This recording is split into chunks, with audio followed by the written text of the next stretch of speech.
at the time, no words could console us. And I think, you know, there isn't anything wrong within that moment being disappointed. You know, you've spent so many hours and weeks and years of putting your training into really that one race, in a way. For us, the Olympics being the pinnacle of our sport, you know, every 4 years is put into that 1 6-minute race. And so, yeah, it was just a surreal moment, but huge, you know, deep disappointment. Brill, welcome back to the Christian Sport Podcast. It's great to have you with us. And we're now today looking at a topic which, if you haven't experienced it, then we'd argue you do not play sport. We're looking at disappointment and we're looking at injury. So maybe you've been very fortunate and you've not experienced vast amounts of injury. But if you play sport, you will have been disappointed at one stage in your life. We can all identify with, can't we? Any race, any match, there's always those that go away happy and always those that go away less so. There's always disappointment in sport. Someone always loses.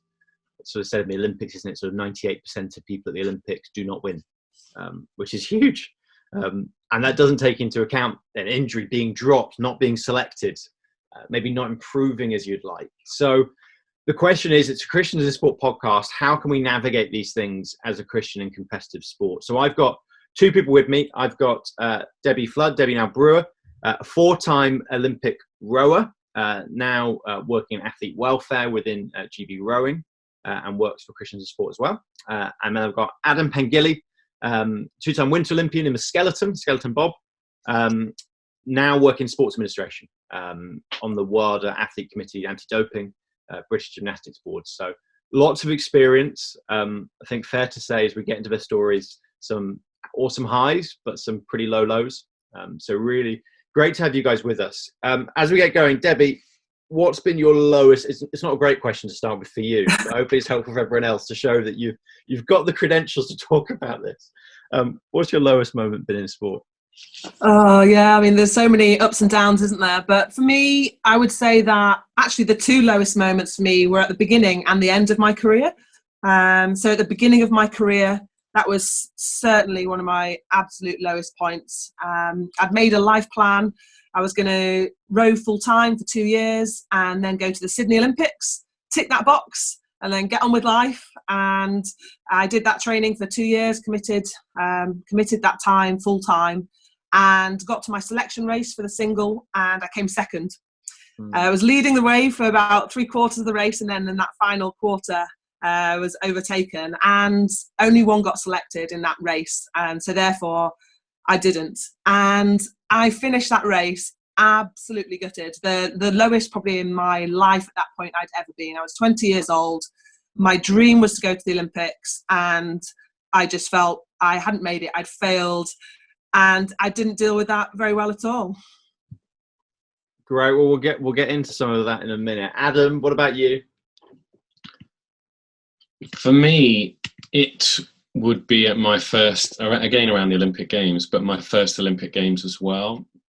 So I'd qualified, I went in ranked 9th, I think, 8th or 9th, and was in good shape the day before the last training run, I finished 3rd in training. Things had gone well. I was feeling confident. First run was solid. I was in 4th place after the first run. So 1 run to go. They go in reverse order, and so I was 4th from last. And good push, started well, but then made one mistake on the way down, but it was a big mistake on the most important corner, and I dropped back to 8th by the end of the run, and that was my finish position. And probably doesn't sound that bad, but recognizing that the Olympics only comes around once every 4 years, you never know what's going to happen in the future. I thought, you know what, that might be my chance gone for my whole life and the dream of winning and being an Olympic medalist. And so, I struggled with that for 2 or 3 months, I think, in terms of coming to grips with that and the disappointment of it. And as I just said, it's Christians in Sport podcast. Both of you believers at the time, young believers maybe, but wrestling through what this looks like. How, if anything, how did your faith affect how you dealt with that at the moment? Debbie, what about you?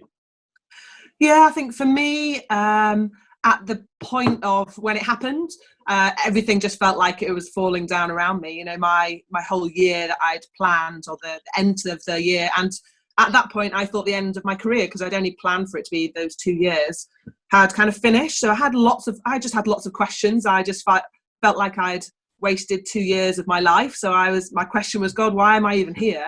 You know, I've wasted 2 years of my life not achieving what I wanted to achieve. So I think I was just quite angry. I think I was a young Christian at the time, but, you know, I kind of felt like I deserved it. I felt like, you know, I hadn't had the best race, but at the end of the day in sport, you know, if that race is your selection race, that's what counts. And yeah, I just didn't have the greatest attitude at that point in time. And actually, it was my coach that built me back up and said, look, you've worked hard, and there's other things you can do this year. You can go to the under-23 World Championships, and you can do Henry Royal Regatta, which are big events within the rowing calendar. But I didn't want to. I'd only wanted to go to the Olympics. But in the end, I did do those other events. You know, I did, kind of row out the rest of that summer, which was the next 3 months. And actually, I had an amazing summer. At the level that I was at, I did well at those events that I went to, and actually really loved it and really enjoyed it. And I already knew that, you know, sport is a gift from God, and that I had been blessed with the opportunities to row.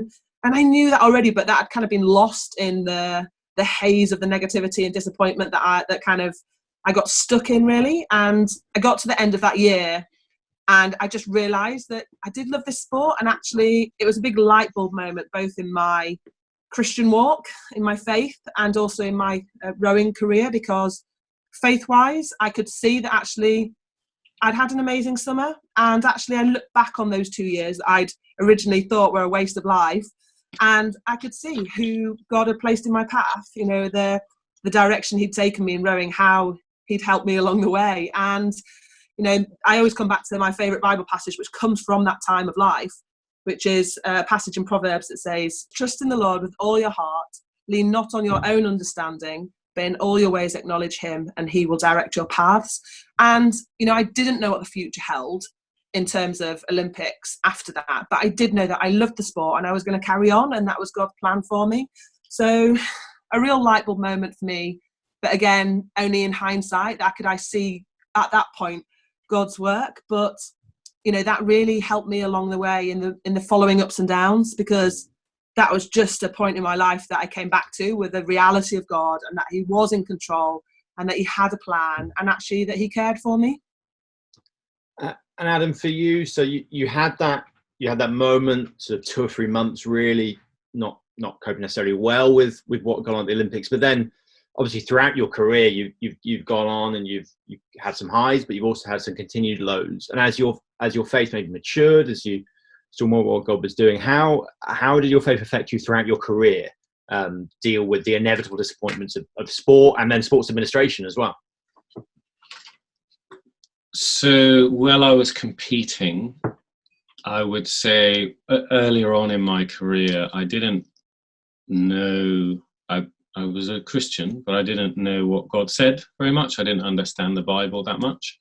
And I think that was one of the reasons for not dealing with the disappointment in 2006 very well, because I didn't understand how God uses trials and disappointments for our good.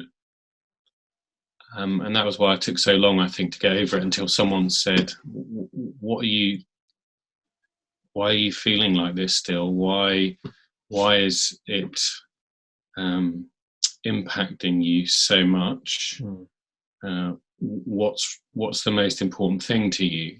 And the danger was, I think, throughout my sporting career perhaps, but particularly earlier on, was that I placed too much importance in sport. I loved it. I loved what I did. I loved the whole thing about it, the travel and competition and everything, training. But the danger was it became almost my God. And I suppose the Bible calls it idolatry. And so it replaced the true God at times. I think that was my personal battle throughout my career.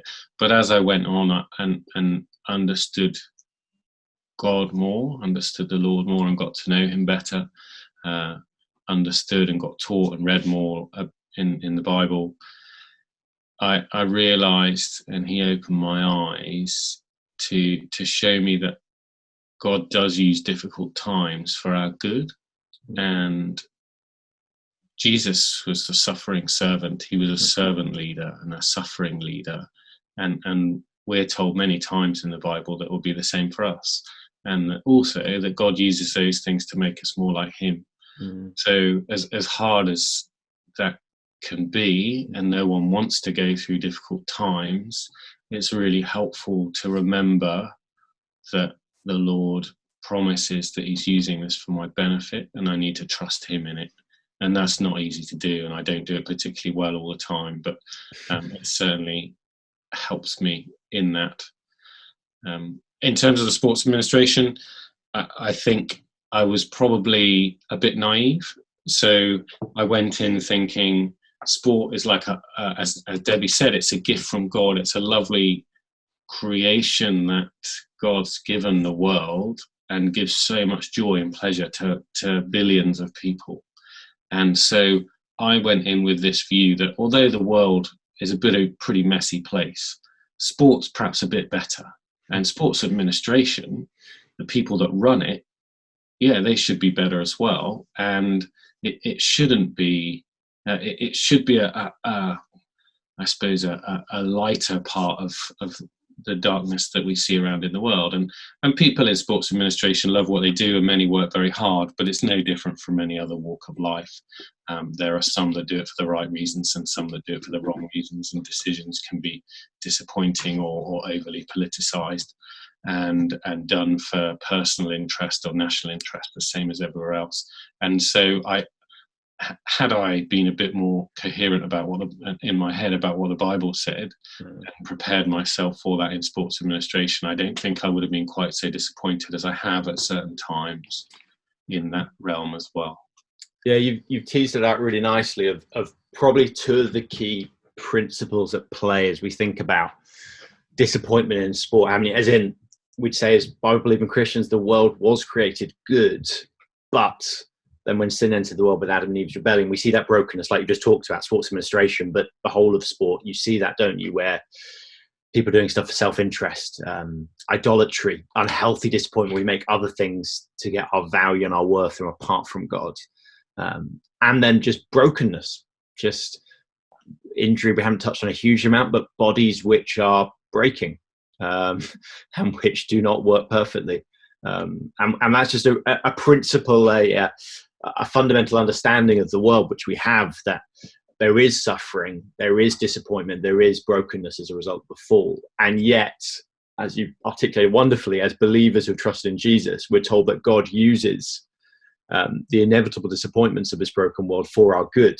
I think you kind of referenced it, Romans 8:28. It's often used out of context, and it's a hard verse in some ways, because it says, and we know that in all things God works for the good of those who love him, who have been called according to his purpose. And I think it's easy, isn't it, to say, well, my good is winning that medal, is being selected for those Olympics, is not having a bad final run, is not getting injured, is having things go my way at that sports administration gathering, whatever it might be, and whatever it might be for you listening in, that is what is good for me. And the trust here is, and it links in with Debbie beautifully, trust the Lord. He knows what is good for us, doesn't he? He knows what is good. How, Debbie, coming to you, at the time of a peak disappointment, let's go to Beijing. You've told me about Beijing before, and you were on that podium crying and smiling at the same time. I think you've won silver, is that right? That's right, yeah. Favourites to win gold? Yes, yeah. Favourites to win gold, and you're going through the press pack and crying and smiling, having to put on a brave face.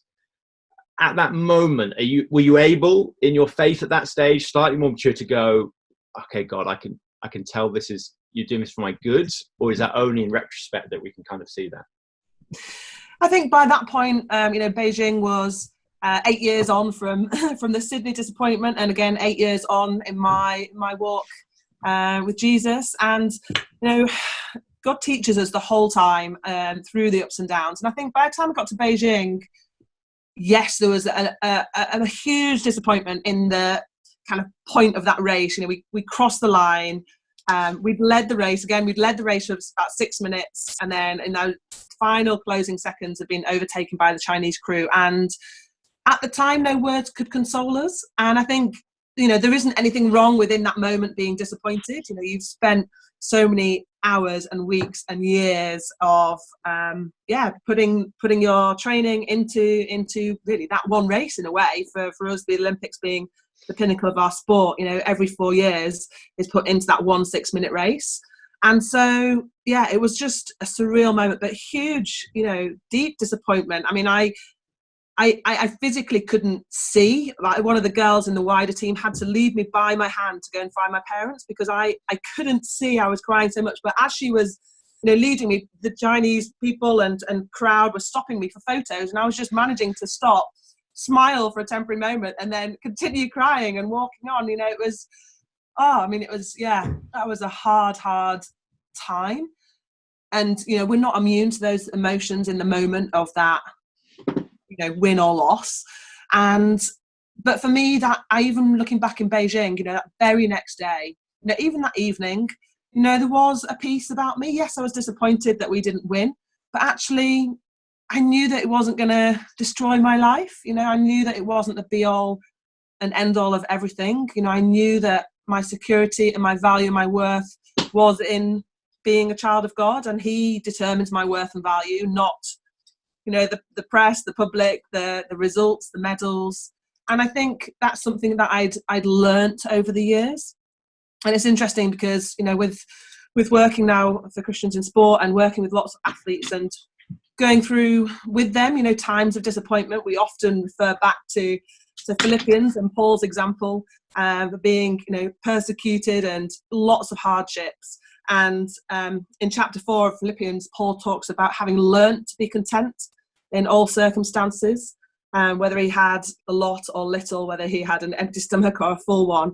And it's interesting because it talks about learnt. You know, you don't just suddenly have that in a moment. Actually, over time, God teaches you and shows you that He has got your life in His hands. He is faithful. You know, He does care for you. He is bringing good out of situations. And you might not see it in that specific moment, but as you learn along the way that He always does that, then you more quickly come back to Him and feel that contentment and that peace. I think, you know, once the kind of emotions have died down a little bit.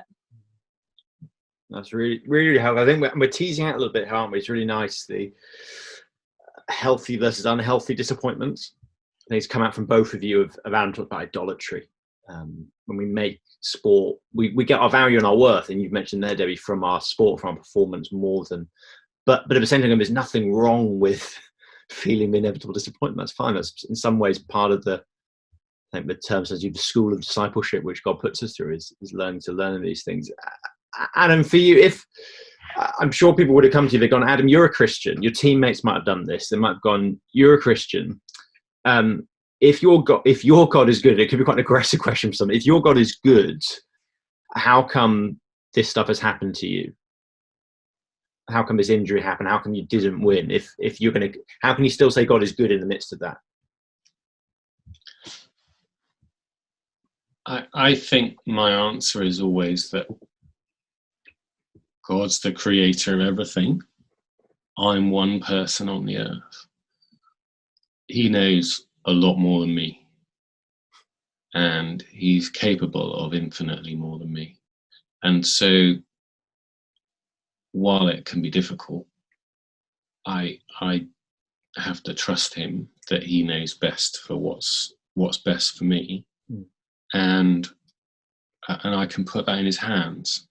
It also kind of takes away a bit of burden, or I suppose in some ways responsibility. I don't know if that's the right word, but certainly burden, that I'm not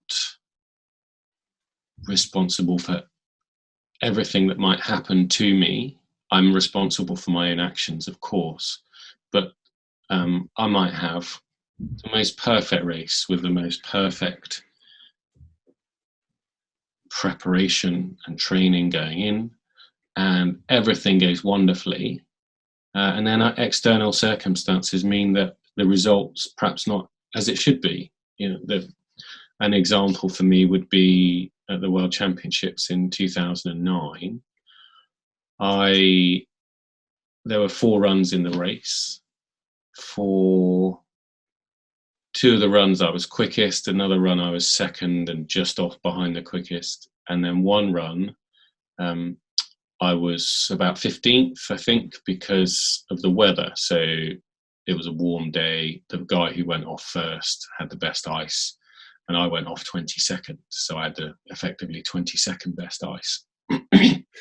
But that's the rules. That's the way it goes, And I moved up to 15th from 22nd from my start position, and then moved into and then had the quickest run, I think, after that, and moved up a lot. Quickest run for that run of 4. And so I moved into, I think, first position because the run was so good. And also they'd flipped the order. So the guys at the start who had the advantage on the first run had a disadvantage on the second run. So for me, the second run was quite advantageous. And I made the most of it with a good run. So I went from 15th into the lead, which is quite unusual. It's very unusual. And for that reason, and perhaps 1 or 2 others, the jury decided to cancel the second run. Neither run was fair. The first run wasn't fair for the guys at the back. The second run wasn't fair for the guys at the front. Neither run was fair, but they decided just to get rid of 1 run. So I went from 22nd to 15th to first, back to 15th again. And then the next day, overnight, the weather cleared up. It got really cold, so the track held its speed much better. And it was a fair race for everyone. I had the second quickest on one of the runs, and the quickest comfortably on the last run, I think it was. And moved from 15th to 9th, and then into second. But had that second run not been cancelled, I would have been world champion quite comfortably. But it was, and I had a great weekend of racing. I didn't do a lot wrong. Preparation was good, and yet I didn't finish arguably where some people certainly said I should have done. And even the jury president, when he awarded me the medal, apologised. So, the Lord uses things in ways that we don't understand. And I think what I realised that evening was I didn't go in expecting a medal because of my start position and the season that I'd had. I thought I'd do okay. But I came out with a medal, which is the first time I'd won a World Champs medal. So I was very excited about that. But there was a feeling of disappointment, but also I was able to enjoy the medal that I'd never won before. So there was a pleasure in that. But also the joy that I felt kind of only lasted a few hours.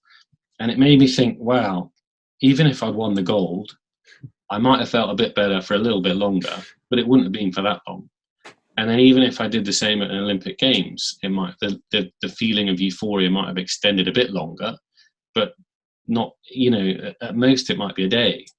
And then, so then you're trying to do the same thing 4 years later for another day. And it just made me realize that although sport is a passion and it's fantastic and it does bring a lot of joy, those, as well as disappointment, but even the joyful feelings are quite short and certainly don't last. And it really made me recognize that the only thing that gives true joy and real satisfaction is being one of God's children and following Jesus. So that was what taught me about the disappointment of and joy of that competition.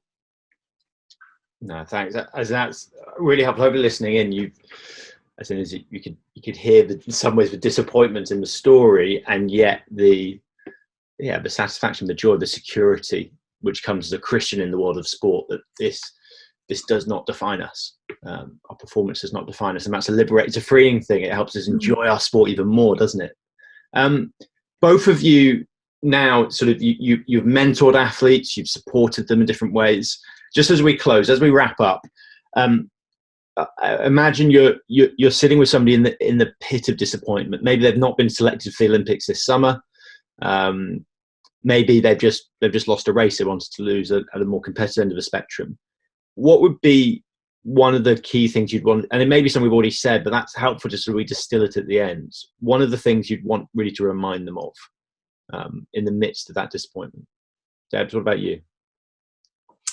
I think firstly, really important to acknowledge that they are disappointed, and that God knows their disappointment. Like he's in it with them.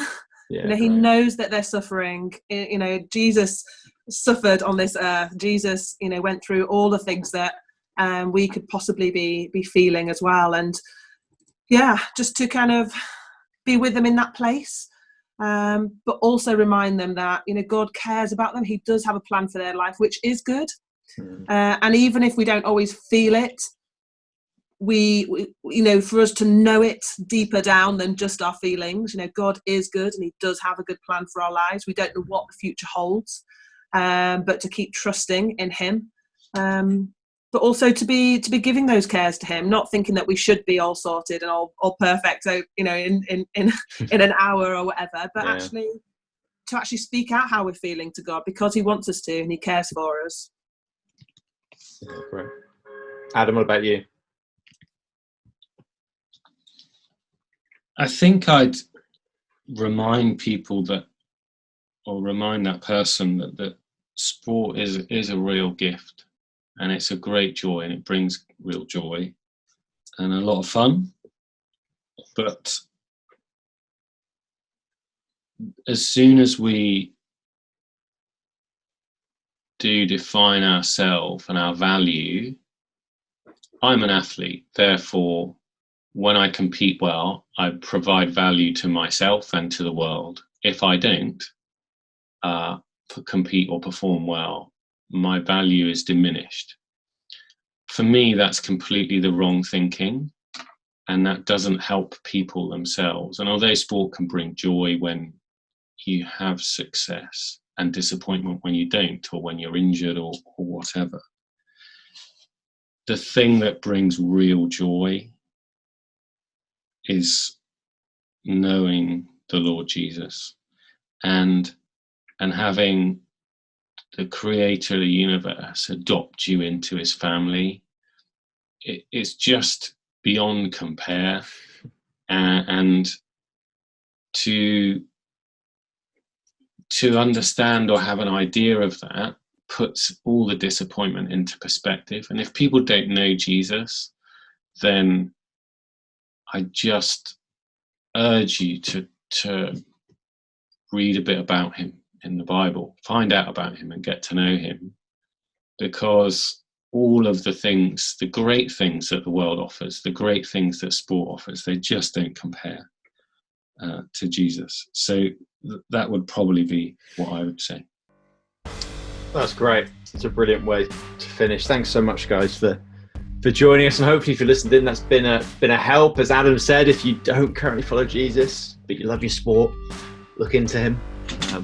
We believe he's the most valuable thing in the world, and our relationship with him is the most joyous thing. So do look into that. We've got loads of resources on our website as well. If you want to think more about disappointment or loads of issues to do with competitive elite sport, just pop onto our website. We've got podcasts on lots of them, we've got blogs, we've got Bible studies, things just to help you think through these issues and wrestle what it looks like to be a Christian in the world of sport. So do head there, christiansinsport.org.uk. We'll be back soon, but thanks so much for joining us. See you again soon. Bye-bye.